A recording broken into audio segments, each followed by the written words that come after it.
Mas o que eu acho que o governo atual, sobretudo, pecou um pouco. Aliás, pecou um pouco muito, eu diria. Você não aumenta imposto durante uma pandemia. Você não faz isso. Sobretudo um Estado que enfrenta a guerra fiscal de outros estados. Você vê que Minas está levando empresa de São Paulo, o Nordeste está levando empresa de São Paulo, a Zona Franca de Manaus, Paraná e Mato Grosso do Sul, no Oeste Paulista, que eu visitei mês retrasado, várias empresas passaram a ponte, que fomos nós que construímos, inclusive, foi pelo PAC 1, foi construída a ponte, estão passando a ponte e levando os empregos para lá. Muito bem, você não quer entrar na guerra fiscal, faz sentido, São Paulo tem força suficiente. Mas será que era o caso de ter aumentado os impostos sobre alimentos, sobre medicamentos, sobre material de construção, no meio de uma pandemia? Resultado, o Dória e o Rodrigo Garcia perderam muito apoio no empresariado, muito apoio. Se você perguntar para os empresários hoje o que eles acham do PSDB, que sempre se deu bem com o empresariado, eles têm críticas medonhas ao Dória. Você coloca, na política, você demora muito tempo para construir reputação. E pouco para perder. Perdendo um dia, né? Às vezes numa frase. Né? Para construir reputação política é uma vida. Para perder é uma entrevista. Dependendo da frase que você disser, você está fora. Eu acho que o Dória cometeu alguns pecados desse tipo, entendeu? Não só com o Bolsonaro, mas com o Alckmin. Imagina você, o Alckmin queria ser candidato a governador pelo PSDB. Ele governou esse estado 4 vezes pelo PSDB. E o Dória só existe por causa do Alckmin. E aí você traz o Rodrigo Garcia, que nunca foi do PSDB, que foi demitido pelo Mário Covas porque estava apoiando o Pita e o Maluf na prefeitura de São Paulo. Saiu do governo Covas para apoiar o Pita. Nunca foi tucano. Aí ele vem para o PSDB única e exclusivamente para, na condição de governador, em função da renúncia do Dória, não porque ele tenha sido eleito, se ele tivesse sido eleito era outra coisa, mas o Dória renuncia para disputar a presidência, o Rodrigo assume e entra no PSDB só para tirar o lugar do Alckmin. O Alckmin foi o preterido. Aí você vê, da outra ponta, ele defendendo entusiasticamente, dançava e tal, o Bolsonaro. E aí, passando um ano, ele começa a demarcar com o Bolsonaro, esperando que isso fosse lhe render dividendos políticos. No episódio da vacina, ele poderia ter liderado uma foto de governadores constrangendo o governo Bolsonaro a comprar a vacina. O atraso de 4, 5 meses na compra da vacina acarretou um dos piores indicadores pandêmicos do mundo durante a pandemia de Covid-19. Bolsonaro é sim responsável por boa parte das mortes, porque ele cortou o auxílio emergencial sem ter imunizado a população. E ignorou todas as ofertas concretas da Pfizer, como estão demonstrados naqueles mais de 100 e-mails. Exatamente. Que ele não respondeu. Não respondeu. Então, o Dória tinha toda a razão em usar aquele expediente para fazer uma demarcação, mas não da forma que ele fez. Personalizou demais. Personalizou. E aí a turma começa a ficar ressabiada. Fala, peraí, pô, esse cara, ele quer o quê, afinal de contas, né? Ele poderia ter feito uma articulação grande com os outros governadores, por exemplo, podia ter vacinado um cidadão de cada estado, sabe? Trazido aqui para o Butantã, feito uma coisa nacional, bonita, mais suprapartidária, mais cívica, a favor do combate à pandemia e a favor da ciência, pô. Afinal de contas, nós estamos defendendo a ciência. Você já imaginou a ocorrência se a gente não tivesse tido a vacina? O que seria de nós? Né?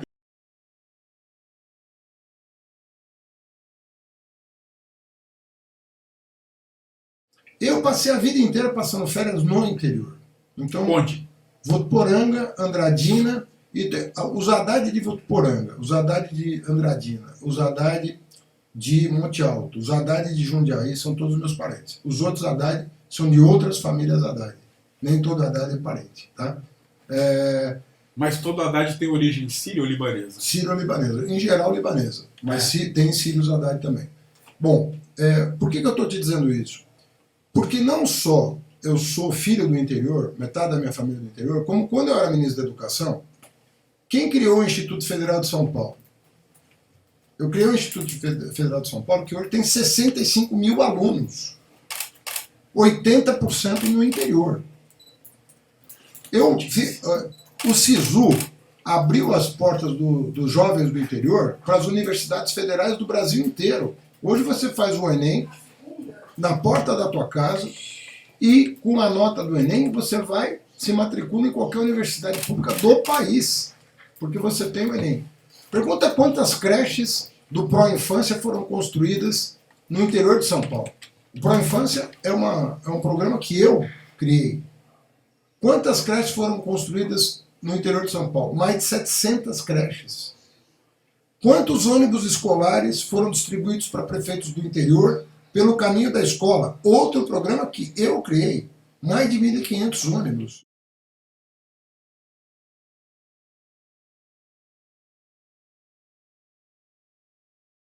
Eu nunca na minha vida, nem como ministro, nem como prefeito, parei uma obra de um antecessor.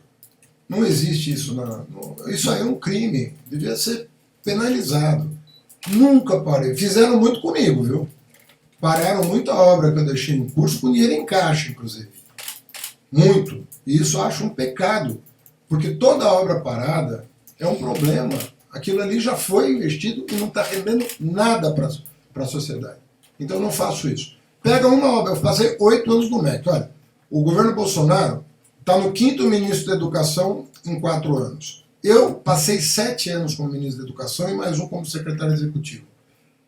7 anos. Eu quero que você me diga um centavo que deixou de ser investido na coisa certa.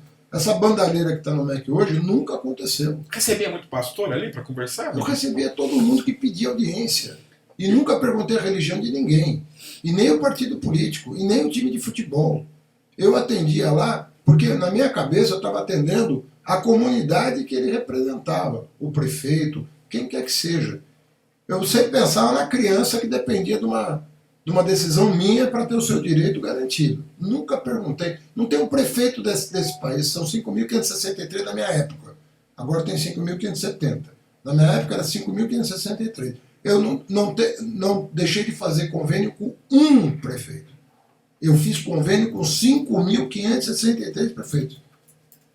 Não é 5.000, não. É 5.563 prefeitos. Então eu não vou parar obra nenhuma. Pelo contrário, eu vou acelerar as obras que são muito lentas. Então, para ficar claro, eu vou repetir aqui. Na eventualidade... não vai parar a obra. Não vai. A gente tem a licitação, deve ser... Não. O prefeito de Franca anunciou ontem que a prefeitura já deu ok, tem a área escolhida, tem 230 milhões reservado, Câmara deu ok, todo mundo deu ok. Então, até julho tem que lançar a licitação. Diz que lança o governador Rodrigo Garcia. Na eventualidade do senhor ser eleito governador, essa obra vai até o final. Nenhuma obra que tiver em qualquer estágio, né? Porque não terá começado essa obra. Não terá começado essa obra. Mas eu estou dizendo, se o edital estiver na rua de licitação, ele vai seguir. Eu não vou parar a obra que foi planejada pelo Estado. Embora eu acho uma conduta eleitoreira da parte dele. Porque ele teve 4 anos para fazer e não fez. Tudo bem, fez agora, é por causa de voto, é porque está abaixo nas pesquisas, está valendo para mim. Eu não vou frustrar uma expectativa popular legítima porque o sujeito foi eleitoreiro. E repito, nunca parei uma obra de antecessor, embora tenham parado muitas das minhas obras em São Paulo.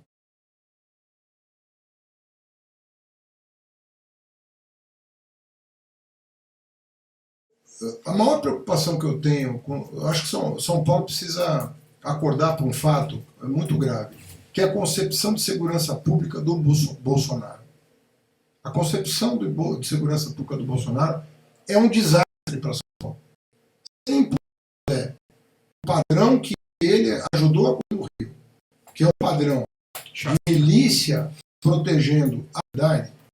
Nós vamos entrar por uma seara da qual não saímos mais. Milícia é a pior coisa do mundo. Quem tem que prover segurança para o cidadão é o Estado. É o Estado. O Estado tem que ter o monopólio da provisão de segurança. Isso acontece há 500 anos. E como é que o senhor acha que... E se você deixar a milícia entrar aqui, escritório do crime entrar aqui, isso vai passar a ideia de que, não, agora nós vamos armar todo mundo e vamos nos proteger. Não é assim que acontece. Ele tem insistido nessa retórica de forma muito intensa. Quem compra arma é a milícia. Cidadão comum não vai gastar 10 mil reais numa pistola automática. A milícia vai. E ela começa a controlar o território. Se você está achando R$ 140 o preço do gás caro, do botijão, você vai pagar mais 20 para a milícia. Porque é o pedágio que ela cobra. O gato net é o pedágio que ela cobra. E aí nós vamos esgarçando o tecido social. No caso ele vai comandar uma força policial com 84 mil homens, né? A Polícia Militar do Estado de São Paulo, mais Sim. ou menos. É a segunda força do Brasil, só atrás das Forças Armadas. Pelo menos era. Que nós tínhamos as Forças Armadas com 380 mil homens, entre Marinha, Exército e Aeronáutica, 84 mil aqui, a PM de São Paulo. Mas o levantamento essa semana mostrou que já há 1 milhão de brasileiros com armas, caçadores, colecionadores, atiradores. Preocupa o senhor, como caso eleito governador de São Paulo, ter que lidar cada vez mais com isso? A gente tem visto muito aqui em Franca, aqui na nossa realidade, crimes que a gente não via com essa frequência. Explosões de violência que terminam com uma pessoa tirando e matando a outra, muitos feminicídios, muitas ações que eram incomuns. O senhor acha que, o senhor falou que a segurança pública é uma grande preocupação. Como enfrentar, primeiro, realmente bandidos cada vez mais ousados e violentos, e também uma parte da população que conseguiu armas de forma legal, mas tem tido comportamentos que levam à morte das pessoas? Olha, Corrêa, você sabe que, até pela minha formação acadêmica, eu fico lendo estudos, entendeu? No mundo inteiro. Porque eu não gosto de achismo. Haddad é cientista social. Eu não gosto de achismo. Eu acho tal coisa. Mas peraí, você foi lá conferir? É a grande se pergunta. deu certo, se não deu certo. Onde é que você viu isso? Onde é que você viu isso? Olha, os especialistas no mundo, não estou falando de brasileiro, não, no mundo desenvolvido, são unânimes. Mais arma, mais crime.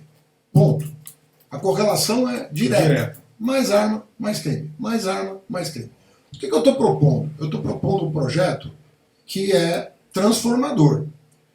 Um plano de metas de redução da criminalidade e aumento da resolutividade dos crimes. Então você vai ter lá homicídio, quantos aconteceram, e um gradiente de queda da criminalidade. Estupro, latrocínio e assim por diante. Né? Feminicídio, chacina. Você vai botar na coluna lá qual é a meta de redução da criminalidade e aumento da responsabilização, da resolutividade do crime. E eu quero associar isso ao plano de valorização do profissional da segurança pública, militar ou civil. Então ele vai ter 3 elementos, esse plano de valorização. A carreira e salário, formação continuada, porque a gente não dá bola para a formação continuada, e o profissional da segurança tem que ter formação continuada, tanto quanto o médico, enfermeiro e professor, porque a tecnologia muda, a abordagem muda, as técnicas mudam. E o crime muda. É isso que o crime e o tipo de ocorrência. Tudo muda. Você não tinha o Pix como problema. Você não tinha os problemas que você tem hoje. Agora, o terceiro elemento, tecnologia e inteligência. Eu vou dar um exemplo para quem está nos ouvindo que vai ficar transparente. O sujeito rouba o teu celular. Às vezes ele bate o celular, às vezes ele te agride, às vezes ele te mata por causa de um celular. Então isso é um crime que pode chegar a... A gente viu recentemente o garoto lá em São Paulo ajoelhado sendo executado. Pode chegar a não ser um crime apenas patrimonial, pode ser um crime contra a integridade física das pessoas, que pode levar à morte. Muito bem, você tem que combater esse crime. Agora, se você não desbaratar a quadrilha de receptação de celular roubado, você vai prender e o outro vai estar no lugar do cara no dia seguinte, ou 2 no dia seguinte, no lugar de quem você prendeu. É isso que, metaforicamente, está acontecendo em São Paulo. Nós estamos prendendo, e a pessoa não tem sensação de segurança. Por quê? Porque você não está indo na fonte do problema. A fonte do problema, no caso do celular, estou dando um caso específico, é a receptação. Quem faz o combate à receptação? Se não tiver inteligência da Polícia Civil, você pode dobrar o contingente de policial militar que você não vai chegar.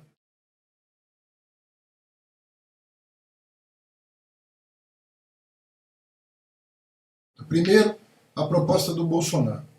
Ela vai prejudicar muito a educação. Muito.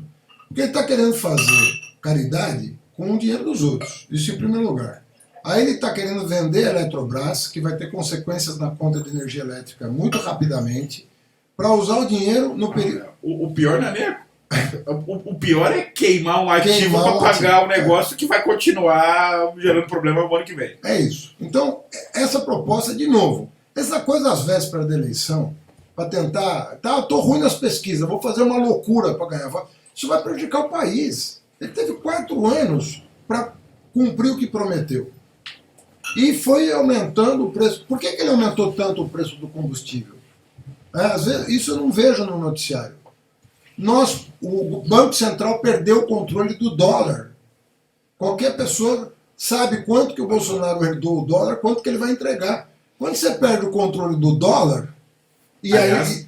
eu lembro aqui, né, a história é bom porque basta você olhar para trás um pouquinho. Frase do Paulo Guedes, dizendo que se ele fizesse tudo errado, acontecesse tudo errado, desse tudo errado, o dólar não passaria de R$5, né? É isso. E tá aí, passou, né? Passou, aí chegou a 5,70. Quando você perde o controle sobre o câmbio, você perdeu o controle sobre a inflação. Você perdeu o controle sobre os preços dos produtos importados. Então, tudo que você está vivendo hoje, de perda de poder aquisitivo, sobretudo dos mais pobres, se deve a isso. Ele perdeu. E foi fazendo brincadeira com o juro. Né? Botou o juro quase a zero. Perdeu o controle da inflação. Resultado, nós que cumprimos meta de inflação o tempo inteiro, a gente é acusado de irresponsável fiscal. E o Bolsonaro, que não cumpre meta nenhuma, é o responsável fiscal. Pelo amor de Deus. É o maior irresponsável fiscal da história recente, é o Bolsonaro.